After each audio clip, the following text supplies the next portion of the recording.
I was wondering if you could talk a little bit about, for someone like me who's a kind of a layman when it comes to politics and economics, what an alternative to capitalism might look like, and perhaps give your opinion on basic income and if that might be part of our future. Thank you very much. Really important question. So I guess part of the reason why it took me so long to stop going on about corporate capitalism or consumer capitalism or crony capitalism or all these other varieties of capitalism and realize that the problem was not the adjective but the noun is that I didn't have a clearly formulated alternative with which to replace it. But I gradually became aware that actually these are initially separate questions. The first step is to recognize that regardless of what particular variety of capitalism you're facing, capitalism is destroying the living planet. And if it's a sort of social democratic capitalism, it might take a few years longer than if it's a neoliberal capitalism. But it's still heading in exactly the same direction, and for two fundamental reasons. The first of these reasons is that it's intimately associated with economic growth. If growth fails, capitalism fails. Economic growth is the aggregate of the drive to increase your capital stake and the profits that you derive from it. So you can't have capitalism without economic growth, though, as state communism showed, you can have economic growth without capitalism, but it's integral to the capitalist model. The second, perhaps even more powerful capitalist driver is the assumption which underlies it. It's absolutely central to capitalism, even though it's a largely unacknowledged assumption, and it's a fundamentally Lockean one, which says that a person is entitled to as much natural wealth as their money can buy. If you've got the money, or indeed if you can borrow the money, you can buy as much land as you want. You can buy a private jet and use as much atmospheric space as you want through your greenhouse gas emissions. You can eat rare fish and steak. You can basically grab as much of the living world for yourself as you want. This concept is also integral, intrinsic to capitalism. So the first step, which we can say without any qualification, is that capitalism is destroying our life support systems. The second step is more difficult. It's to say, so therefore we need to replace capitalism with, and that's where it gets a little hazier. Now, at the moment, I've got several first steps towards that, I feel. One is the fantastic work done by Jeremy Lent with his book, The Patterning Instinct, and his beginnings of a formulation of an ecological civilization, using a completely different worldview to the Western capitalist mindset which has become universalized around the world. It's a fantastic work of cognitive history and of future visioning, which I would recommend to everyone, The Patterning Instinct by Jeremy Lent.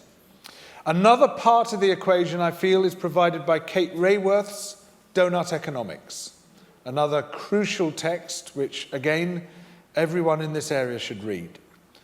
I feel that there are further clues in this concept I've been trying to develop, which is I call private sufficiency public luxury. If everyone tries to pursue private luxury, there is simply not enough physical or ecological space in order to do it. If everyone in Bristol sought to have their own tennis court, their own swimming pool, their own play barn, their own art gallery, Bristol would occupy the whole of the southwest. Then where would everyone else live? I mean, you physically can't do it. And yet the pursuit of private luxury is what the whole system is based around. Simply can't be done. Let alone on the ecological side. You know, we talked in the first half about what's happening there with our pursuit of private luxury. However, if we pursue public luxury, magnificent public swimming pools and tennis courts and parks and play spaces and all the rest of it, then the more we pursue it, the more space we create for everyone. Whereas pursuing private luxury, you reduce the space available for everyone else. With public luxury, you increase it. And I think tying in the donut economics and the ecological civilization ideas with that concept could be very powerful. Similarly, with this fundamental right that I'm trying to push for, which is, it's this simple. It says every generation everywhere should have an equal right to enjoy natural wealth, which automatically starts to sort of resonate in terms of you can't continue to use any resource which is irreplaceable. You have to basically leave as much on Earth at the end of your time on Earth as there was at the beginning. It fundamentally changes our relationship with the living world. Now, what I don't have is an ism, which I can just pluck off the shelf and say this is the answer. I'm not a state communist. I never was. I see enormous problems with that, and not least the ecological problems that it caused. Huge ecological problems, but of course also a whole lot of other massive issues. I don't see any ready-made ideology which actually answers our ecological and humanitarian crisis, including the crisis of alienation that leads to our mental health crisis. So we have to create one. And this is a project to which I feel we should all be bending our minds. The era of the grand old man scratching his beard and coming up with the answer is over. Which is possibly where the citizen assemblies aspect Yes. can come in through the Extinction Rebellion's sort of third request. That could be a way that we This is participate. absolutely crucial, absolutely crucial. I mean, it is preposterous. We have this representative system, a purely representative system, and I think we need representative democracy as well as participatory democracy. But the representative system is based on presumed consent. So the Prime Minister can say, for instance, look, I got a mandate to push through the third runway at Heathrow. He says, sorry, where was your mandate? Well, I won the last election. You say, well, number one, I didn't vote for you. Yeah. Number two, only 30% of the country did or something. Number three, if it was in your manifesto, it was on page 71 at the bottom and no one read it. We didn't vote for that. A majority, or rather a large minority, might have voted for your government, but they didn't vote for that. You have no mandate for that. You haven't put it to the people. Now, I know that referendums are falling out of fashion at the moment, but there are a whole load of really fantastic new digital democratic participatory tools being developed around the world. Citizens' assemblies is one, very powerful one, very important one.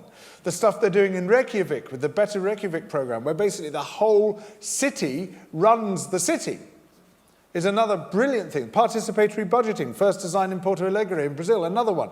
There are so many of these brilliant new ways of organizing society running alongside representative democracy. Why the hell don't we use them?